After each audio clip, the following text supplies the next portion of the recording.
대만을 뒤흔든 역대급 강진에도 피해가 우려했던 것보다는 크지 않다는 게 중론입니다. 해외 언론들도 건물의 내진 설계에 주목하고 있는데 대만이 어떻게 지진 피해를 줄인 건지 따져보겠습니다. 김자민 기자, 사망자 지금까지 이제 10명 나왔어요. 근데 다른 강진들에 비하면 피해 규모 안타깝긴 합니다만 좀 적은 편이죠, 그래도. 네, 그렇습니다.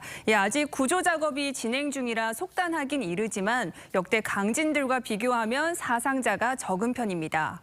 2010년 IT에선 이번 대만 지진보다 조금 약한 7.0 규모의 지진이 발생했는데요. 22만 명 넘게 숨졌습니다.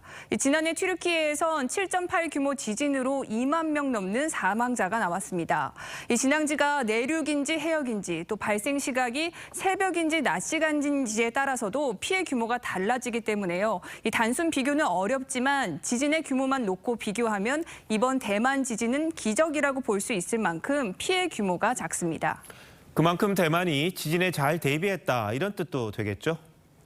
네, 대만도 계기가 있는데요. 지난 1999년 규모 7.6의 지진이 발생해 2,400여 명이 사망하고 건물 5만 채가 파손됐습니다.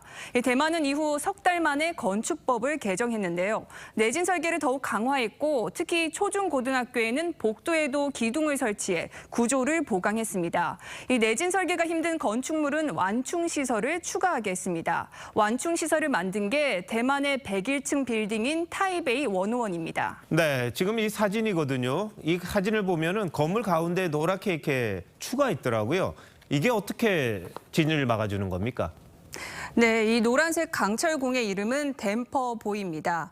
무게만 660톤에 달하고요. 건물 87층과 92층 사이에 매달려 있습니다.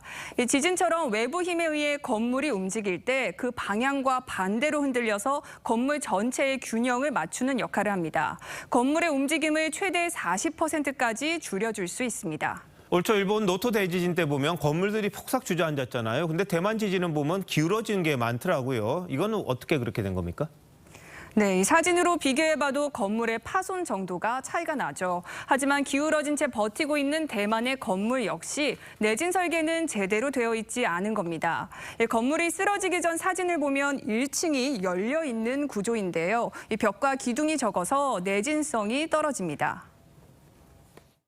상부층은 멀쩡한데 1층이나 2층 부위까지만 주저앉은 걸 갖다 많이 볼 수 있잖아요. 연약층을 가지고 있는 건물에 정말 전형적인 피해고요. 내진 설계가 굉장히 잘 되어 있는 건물이라면 그 정도까지는 피해가 안 났을 거라고 생각이 되는데요. 네, 이 건물을 보고 내진 설계가 잘 돼 있다고 생각했는데 현실은 또 다른 거군요. 우리나라 건물은 20%밖에 내진 설계가 안 돼 있다는데 안전지대가 아니잖아요. 대만 사건 보면서 좀 대비를 해야겠다 이런 생각이 드네요. 김자민 기자 잘 들었습니다.